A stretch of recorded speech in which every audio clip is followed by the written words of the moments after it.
The president of the People's Patriotic Party is calling for Zimbabwe President Emmerson Mnangagwa to be prosecuted by the International Criminal Court. He's accusing him of human rights violations. Now, this comes as there are claims of harassment ahead of the polls, as the country looks towards those polls in about a few, several months now. But there's been quite a lot of concern even around some of the arrests that we've also seen. Let's speak to Samuel Chassi, who's with the People's Patriotic Party and is the president there. Samuel, thank you so much for your time this evening. You want President Emmerson Mnangagwa to be tried by the International Criminal Court. Why? Yes. Firstly, there are some reforms which have not been dealt with. We came into Zimbabwe, the coup of 2017 was illegal. And secondly, after that, we've got mass genocides which have not been resolved. We had Gukurahundi in 1983. And in addition to that, the August shootings of 2018 are still yet not resolved. President Monikate, former of South Africa, came to Zimbabwe to do a commission of inquiry. Up to today, there are no results. People are just being massacred in the rural areas, in towns, and now even in South Africa there's no accountability for all these people taking place. The mass genocides must come to an end. Now we've got abductions. We've got political activists who are behind prison bars with no option of being given a bail or anything. But we see those who are looting being let go. We are seeing journalists being incarcerated. There is no rule of law in Zimbabwe right now as we speak. So I'm listening to what you're saying then, and then I wonder, is that the reason why you seek that the International Criminal Court must do this, because you appear to have lost faith in the law enforcement agencies in Zimbabwe? Yes, we have lost the right in Zimbabwe. There's supposed to be intervention. We need President Mnangagwa to be able to come and be dialogued over these issues. The UN must be able to intervene, the ICC. If we cannot resolve these things in Zimbabwe and talk to the public or even address his counterpart, what is he going to address to the UN when he cannot mention Zimbabwean problems in SADC and all problems are always left hanging in mid-air? He needs to be questioned. They have to give him time. He also needs to defend himself. It's also his right. So he's the perpetrator of all these things.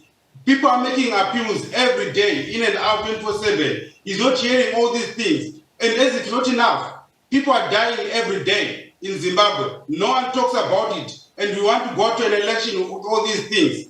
So the period is long overdue. It's time for ZANU-PF to go.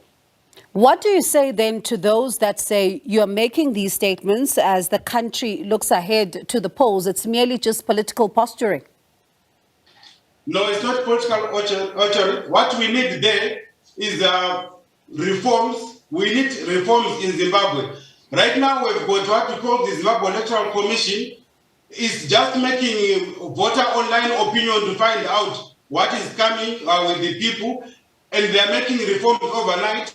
Our parliament is silent. Our Senate, that Senate was even imposed in 2008. No one had said the budget is too much. So if we've got the political leaders of actors dialogue who are coming in to make reforms for the government, for the people, that is not right. Any reforms in Zimbabwe, as we seek for 2023 elections, they must go through a referendum. People must be given a chance to say what they want. If they want the diaspora vote, whatever people want. If they want the Senate to be available, if whatever the people want, it must go back to the people. The people, the voice of the people is the voice of God. So what we need is reforms, electoral reforms, which go through a referendum. If there's no funding, this is where it must come in. People must vote yes or no, just the same way we repealed IPA, POSA, and other electoral acts which were not in favor of the Zimbabweans.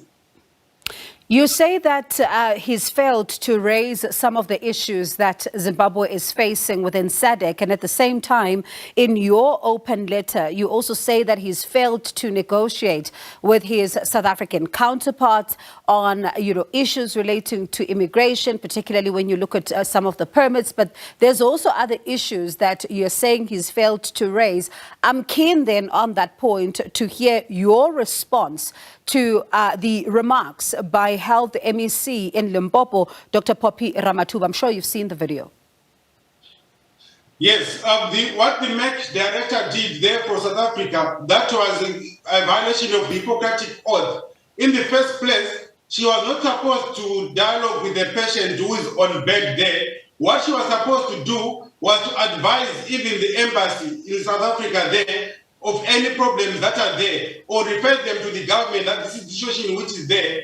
So what she did, it triggers violence. It triggers people of Operation Dudula to start attacking the Zimbabweans who are innocent there. They have nothing to do with the gross incapacitation which the government of Zimbabwe is doing.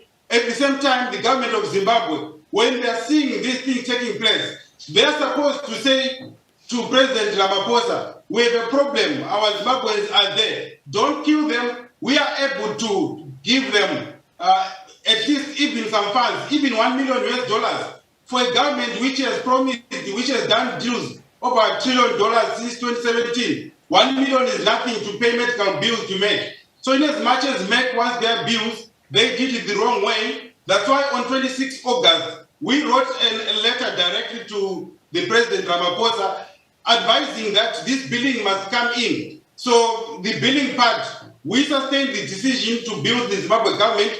At the same time, the Zimbabwe government, the parliamentarians are supposed to dialogue. They are supposed to discuss, like, what should we do? Not every Zimbabwean who's in South Africa wants to be there. They should be saying, let's give voluntary repatriation. At the same time, the South African government, they should uphold the UN Refugee Act. They should be giving Zimbabweans those their refugee passports. When you have a refugee passport, you are allowed to work, you are allowed to do other things. You are allowed to go to school and whatever you need. So even all those Zimbabweans who are there, we need to stand up in for them. It's not the time to be killing people. President Rhodishata Mandela said we are not saints at all, unless if you think of saints as sinners. We keep on trying. It's because he was promoting peace. What we need is peace. So when it comes to those permits, it's high time that the South African government, they sat down and did what the best is there. So we have got the issue of the refugee passports, and then the normal passports, they need, and the normal visas and permits, they need to be processed at the same time, and we see who is in which category. Then those Zimbabweans who are willing to go back home, South Africa can assist with buses. We see what's going to be taking place there. And at the same time, the government of Zimbabwe should also be coming in there. So when we look at the length of the period, we're talking about gross incapacitation, where a parliament is quiet, where a senate is quiet, where the president is quiet. Then we see ministers of foreign affairs just coming to shake hands, and they're not addressing the normal life of the Zimbabweans who are there. Those Zimbabweans came not because they enjoy the situation which is at home in Zimbabwe. All right. No, they are suffering, and we are talking about skilled laborers and semi-skilled and non-skilled. We have different categories. So the issue of permits must be addressed wisely. We must be prayerful about it. This is what we are encouraging. We are not saying political parties should always come to intervene, or journalists, but we have to be a voice. If our own government is quiet, we are resorted as the last line of defense to be able to share these views and thoughts. All right.